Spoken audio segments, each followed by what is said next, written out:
माँ दुर्गा की तीसरी शक्ति है चंद्रघंटा। नवरात्रि में तीसरे दिन इसी देवी की पूजा आराधना की जाती है। देवी का यह स्वरूप परम शांतिदायक और कल्याणकारी है। इसलिए कहा जाता है कि हमें निरंतर उनके पवित्र विग्रह को ध्यान में रखकर साधना करना चाहिए। चंद्रघंटा देवी के मस्तक पर घंटे के आधार का आधा चंद्र है, इसलिए इन देवी को चंद्रघंटा कहा गया है। देवी के शरीर का रंग सोने के समान बहुत चमकीला है। देवी के 10 हाथ हैं। वे खड्ग और अन्य अस्त्र से विभूषित हैं। गले में सफ़ेद फूलों की माला धारण किए देवी दुर्गा की शक्ति का ये रूप बाघ पर सवार रहता है। ऐसा माना जाता है देवी श्रद्धालुओं की भक्ति से प्रसन्न होकर उन्हें अलौकिक ज्ञान प्रदान करती है। भय से मुक्ति दिलाने में भी माँ चंद्रघंटा की उपासना लाभप्रद मानी गई है।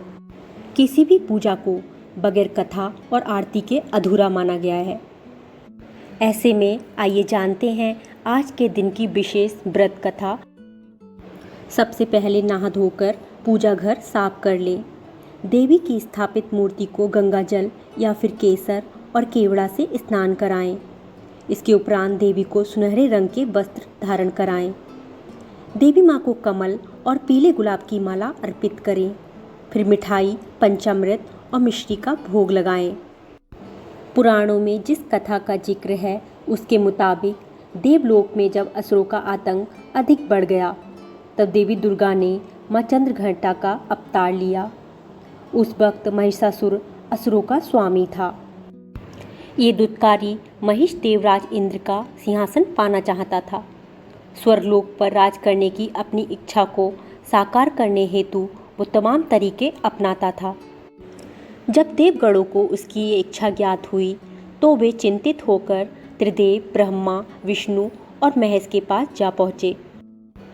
देवताओं के मुख से महिषासुर के अत्याचार को जानने के बाद तीनों अत्यंत क्रोधित हुए। उसी वक्त उनके मुख से उत्पन्न ऊर्जा से देवी का अवतरण हुआ। इन देवी को भगवान विष्णु ने चक्र प्रदान किया। वहीं शिव जी ने अपना त्रिशूल तो ब्रह्मा ने कमंडल दिया। इस प्रकार सभी देवताओं ने देवी को कुछ न कुछ भेंट किया।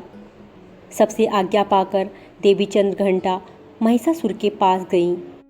माता का विशालकाय स्वरूप देखकर दैत्य महिषासुर इस बात को भांप चुका था कि अब उसका अंत निश्चित है। बावजूद इसके असुरों ने माँ चंद्रघंटा पर हमला करना शुरू कर दिया।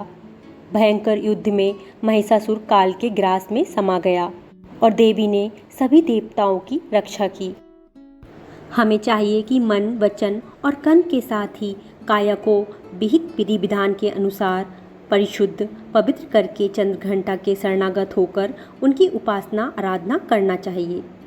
इससे सारे कष्टों से मुक्त होकर सहज ही परम पद के अधिकारी बन सकते हैं। यह देवी कल्याणकारी है।